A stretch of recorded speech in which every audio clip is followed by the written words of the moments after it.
How to fix Halifax app won't let you log in. Let's get started. Solution 1. Check your internet connection. For that, launch your settings. Head towards the option Wi-Fi. Now go ahead and click on the Wi-Fi network you are connected to. Forgot this network, give a fresh restart to your router, then rejoin it. Likewise, you can switch your network. If you are using Wi-Fi, switch it to cellular data, and in the case you are using cellular data, switch it to Wi-Fi. Then you can check whether your problem has been solved or not. Solution 2. Update the app to its latest version. For that, launch your App Store. Now search for the app Halifax. With that, app will appear. After app appears, at the right corner of it, you're gonna see the option of open or update. If you find the option of update over here, just click on it and update the app to its latest version. Then you can check whether your problem has been solved or not.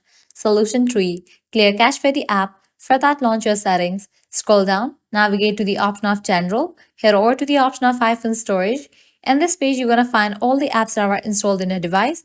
Head towards the app Halifax. Once you find it, open it. Then click on Offload app. Click on Offload app. Offloading app clears cache for the app. Now click on Reinstall app. Once completion of reinstallation process, you can check whether your problem has been solved or not.